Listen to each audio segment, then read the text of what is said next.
Assalamualaikum warahmatullahi wabarakatuh. Pada pertemuan kali ini kami dari kelompok 3 izin untuk menyampaikan sedikit materi. Yang pertama tentang pengertian dan jenis-jenis rasio bank.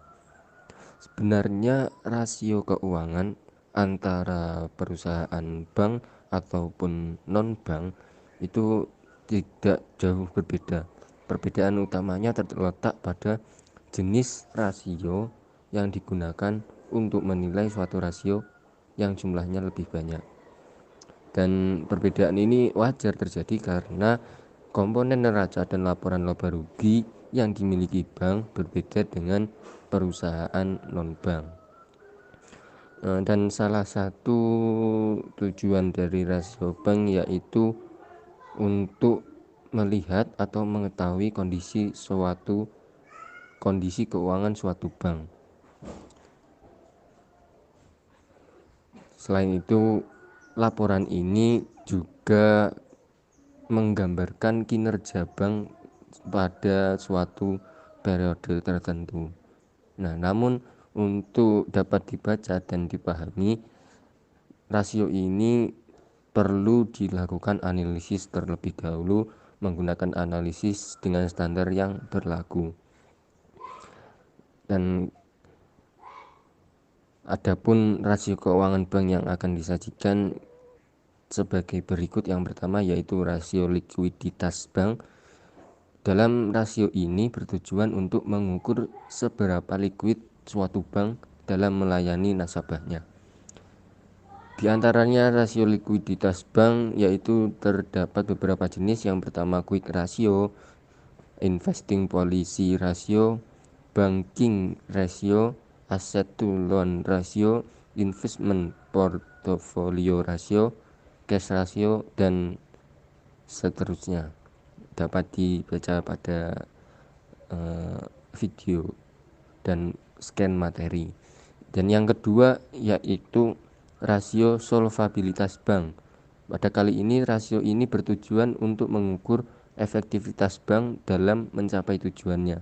Dan jenis-jenis rasio yang digunakan yaitu primary ratio, risk asset ratio, secondary risk ratio, capital ratio, capital risk, capital adequacy ratio, gross yield on total asset, gross profit margin on total asset, net income and on total asset. Dan yang ketiga yaitu rasio rentabilitas bank. Rasio rentabilitas bank merupakan rasio yang digunakan untuk mengukur tingkat efisiensi usaha dan profitabilitas yang dicapai oleh bank dalam suatu periode tertentu. Dan jenis-jenis dari rasio ini diantaranya yaitu gross profit margin, net profit margin, return on equity capital, return on total asset, return on loan, dan seterusnya.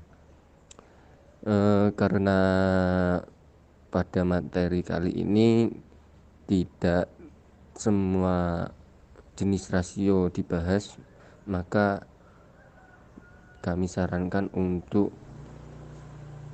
mencari lebih banyak dalam sumber-sumber lain. Dan contoh dapat dilihat pada halaman 219 sebagai bahan untuk bantuan memahami teman-teman. B. Rasio likuiditas bank. Rasio likuiditas bank merupakan rasio yang digunakan untuk mengukur kemampuan bank dalam memenuhi kewajiban jangka pendek pada saat ditagih. Dengan kata lain, bank dapat membayar kembali pencairan dana para deposannya pada saat ditagih serta dapat mencukupi permintaan kredit yang telah diajukan. Makin besar rasio ini, makin liquid. Untuk melakukan pengukuran rasio ini, terdapat beberapa jenis rasio yang masing-masing memiliki maksud dan tujuan tersendiri. Yang pertama yaitu quick ratio, yang merupakan rasio untuk mengukur kemampuan bank dalam memenuhi kewajibannya terhadap para deposan, pemilik simpanan giro, tabungan, dan deposito. dengan harta yang paling liquid yang dimiliki oleh bank. Rumus mencari quick ratio, yaitu quick ratio sama dengan cash aset total deposit dikali 100%. Yang kedua yaitu investing policy ratio, merupakan rasio yang digunakan untuk mengukur kemampuan bank dalam melunasi kewajibannya kepada para deposannya dengan cara melikuidasi surat-surat berharga yang dimilikinya. Rumus untuk mencari investing policy ratio yaitu investing policy ratio sama dengan securities total deposit kali 100%. Yang nomor 3 yaitu banking ratio.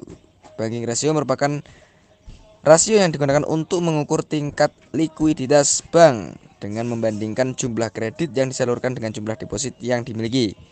Makin tinggi rasio ini, tingkat likuiditas bank makin rendah karena jumlah dana yang digunakan untuk membiayai kredit makin kecil. Demikian pula sebaliknya. Nah, rumus untuk mencari banking ratio yaitu banking ratio sama dengan total deposit kali 100%. Yang keempat, aset tulan ratio.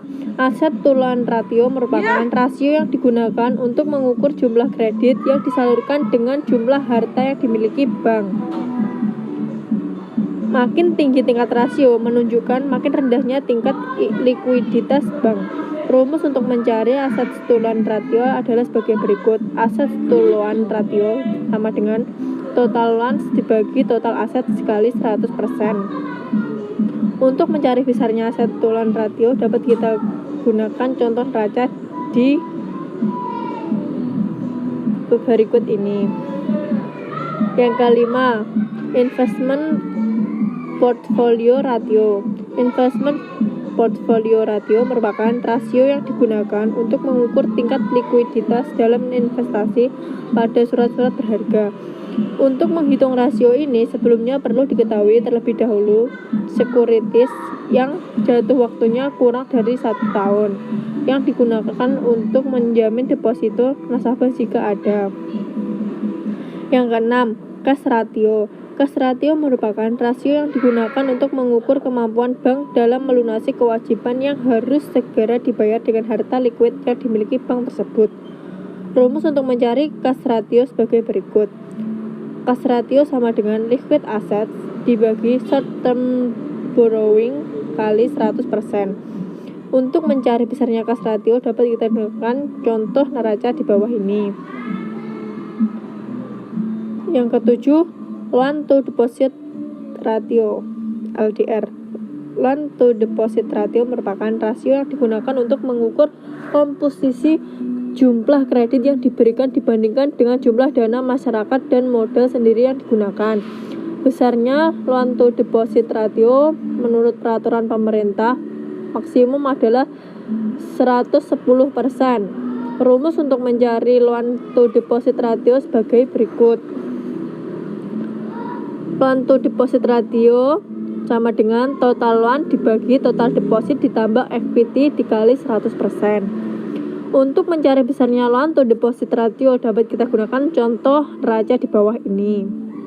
Yang kedelapan, pengukuran risiko. Yang A, investment risk ratio. Investment risk ratio merupakan rasio yang digunakan untuk mengukur risiko yang terjadi dalam investasi surat-surat berharga, yaitu dengan membandingkan harga pasar surat berharga dengan harga nominalnya. Makin tinggi rasio ini berarti makin besar kemampuan bank dalam menyediakan alat-alat liquid. Untuk mengetahui rasio harus diketahui terlebih dahulu harga pasar securities yang dibeli serta harga nominalnya. Rumus untuk mencari investment risk ratio adalah sebagai berikut. Investment risk ratio sama dengan market value of securities dibagi statement value of securities kali 100%. Yang B, liquidity risk. Liquidity risk merupakan rasio yang digunakan untuk mengukur risiko yang akan dihadapi bank apabila gagal untuk memenuhi kewajiban terhadap para deposannya dengan harta likuid yang dimilikinya.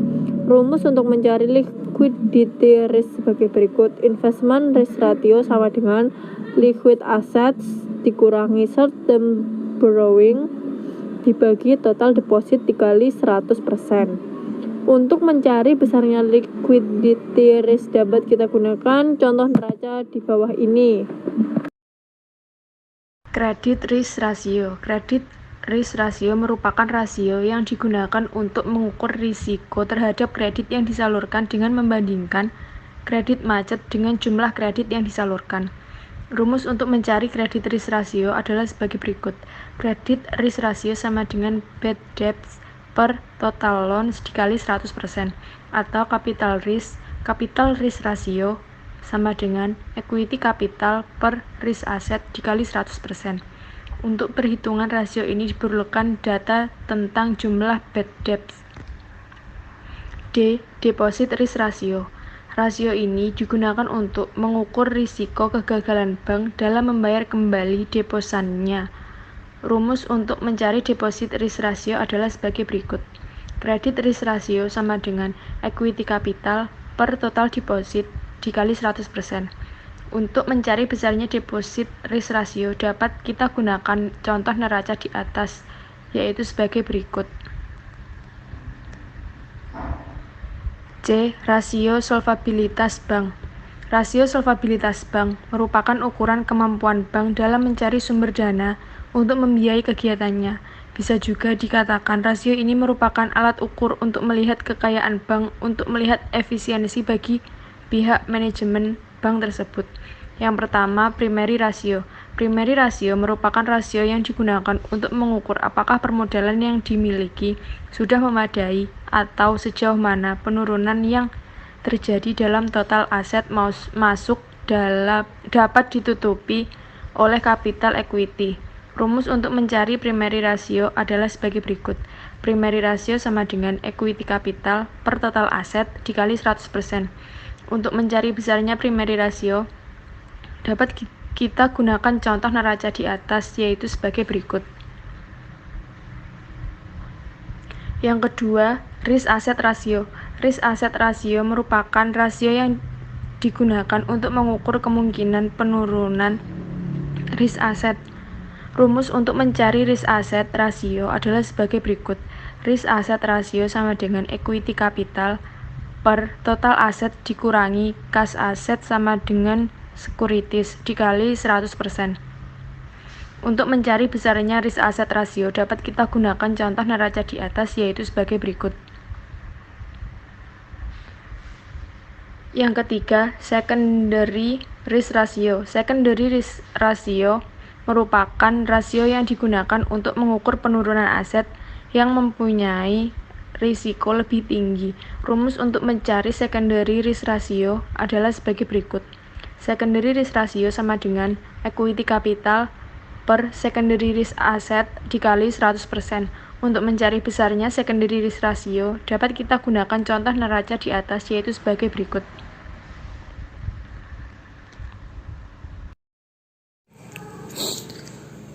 Yang keempat, capital ratio.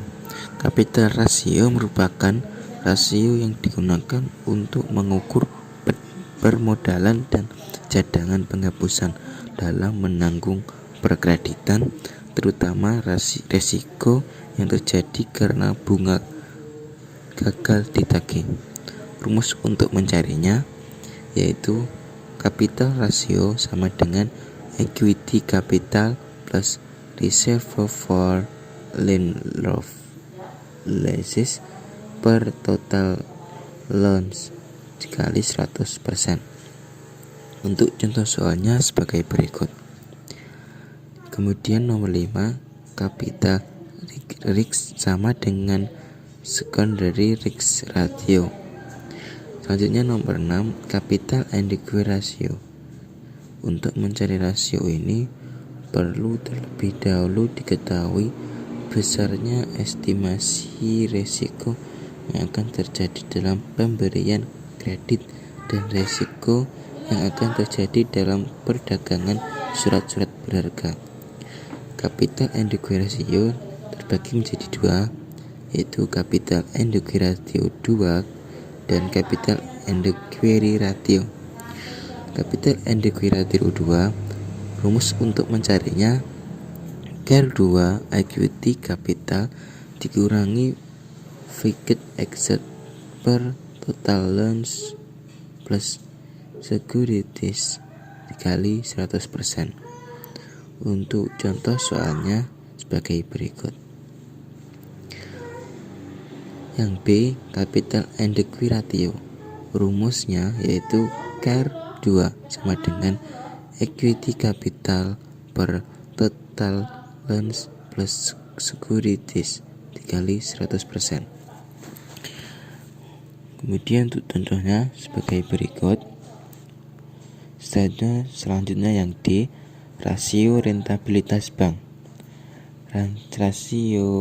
Rentabilitas rasio sering disebut profitabilitas usaha. Rasio ini digunakan untuk mengukur tingkat efisiensi usaha dan profitabilitas yang dicapai oleh bank yang bersangkutan.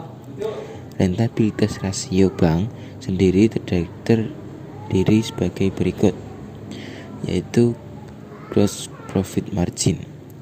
Rasio ini digunakan untuk mengukur prestasi laba dari kegiatan usaha murni dari bank yang bersangkutan setelah dikurangi biaya-biaya.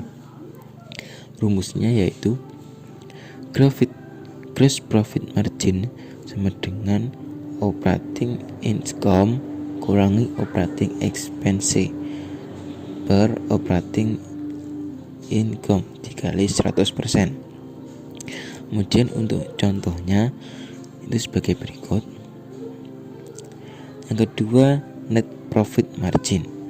Net profit margin merupakan rasio yang digunakan untuk mengukur kemampuan bank dalam menghasilkan net income dari kegiatan operasi pokoknya. Rumusnya yaitu net profit margin sama dengan net income per operating income dikali 100.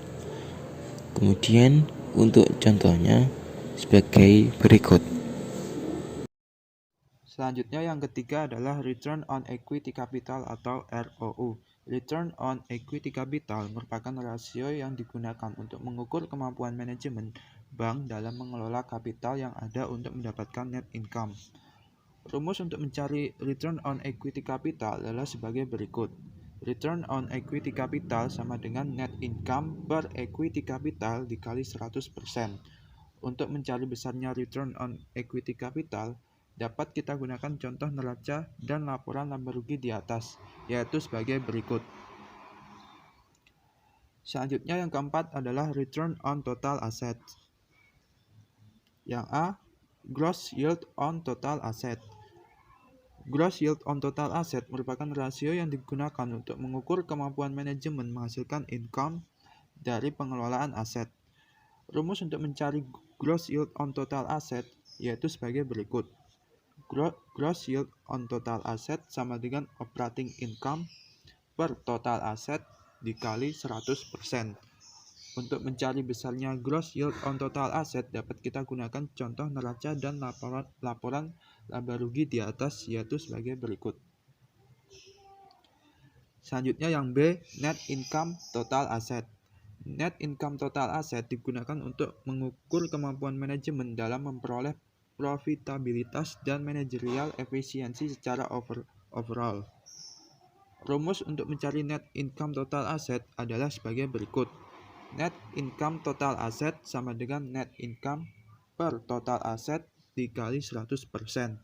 Untuk mencari besarnya net income total asset dapat kita gunakan contoh neraca dan laporan laba rugi di atas, yaitu sebagai berikut. Yang selanjutnya yang kelima adalah rate rate return on loans. Analisis ini digunakan untuk mengukur kemampuan manajemen dalam mengelola kegiatan perkreditannya. Rumus untuk mencari rate return on loans adalah sebagai berikut.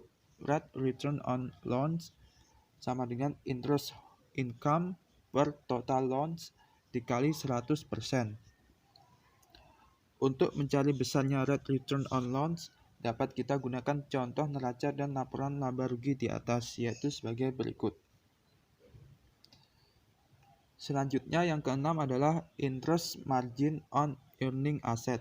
Interest margin on earning asset merupakan rasio yang digunakan untuk mengukur kemampuan manajemen dalam mengendalikan biaya-biaya.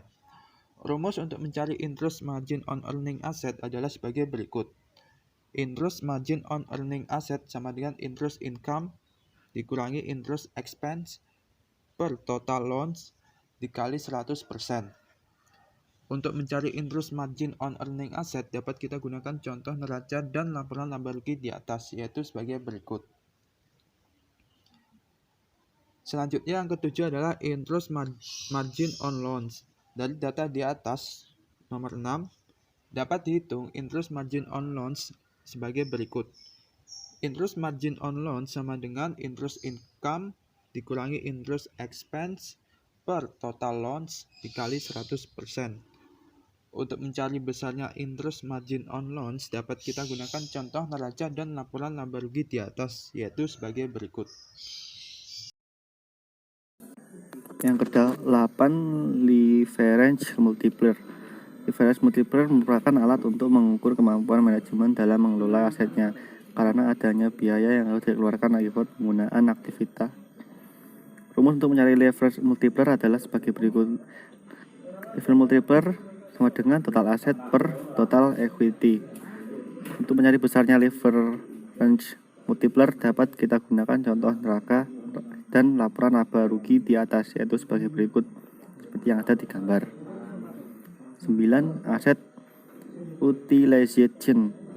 Rasio ini digunakan untuk mengetahui sejauh mana kemampuan manajemen suatu bank dalam mengelola aset dalam rangka menghasilkan operating income dan non-operating income. Rumus untuk mencari aset utilization adalah sebagai berikut. Asset utilization sama dengan operating income plus non-operating income per total aset kali 100%. Contohnya ada seperti di gambar. 10. Interest expense ratio. Interest expense ratio merupakan rasio yang digunakan untuk mengukur besarnya persentase antara bunga yang dibayar kepada para deposannya dengan total deposit yang ada di bank. Rumus untuk mencari interest expense ratio adalah sebagai berikut. Interest expense ratio sama dengan interest expense per total deposit sama dengan 100%. Yang ke-11, cost of fund. Cost of fund merupakan rasio yang digunakan untuk mengukur besarnya biaya yang dikeluarkan untuk sejumlah deposit yang ada di bank tersebut. Rumusnya untuk mencari cost of fund dapat digunakan contoh neraca dan laporan laba rugi di atas, yaitu sebagai berikut yang ada di gambar. 12. Cost of money. Rumus untuk mencari cost of money adalah sebagai berikut. Cost of money sama dengan biaya dana plus biaya overhead per total dana kali 100%. Untuk mencari cost of money dapat kita gunakan sebagai contoh neraca dalam laporan laba rugi di atas, yaitu sebagai berikut. Dirumuskan biaya untuk mengelola dana ini sebesar 20% dan biaya usaha yang ada, maka dapat dihitung sebagai berikut seperti yang ada di gambar. Yang ke-13, cost of loanable fund. Rumus untuk mencari cost of loanable fund adalah sebagai berikut. Cost of loanable fund sama dengan biaya dana per total dana kurangi unallowable fund kali 100%. Untuk mencari cost of loanable fund dapat kita gunakan contoh neraca dan laporan laba rugi di atas, yaitu sebagai berikut yang ada di gambar. Yang ke-14, cost of operable fund. Jika diasumsikan tidak ada idle fund dari rata di atas, dapat dihitung cost of operable fund, yaitu biaya dana plus biaya overhead per total dana kurangi unallowable fund kali 100%. 15. Cost of efficiency merupakan rasio yang digunakan untuk mengukur efisiensi usaha yang digunakan oleh bank atau untuk mengukur besarnya biaya bank yang digunakan untuk memperoleh earning asset. Rumus untuk mencari cost of efficiency dapat kita gunakan contoh raja pada gambar berikut.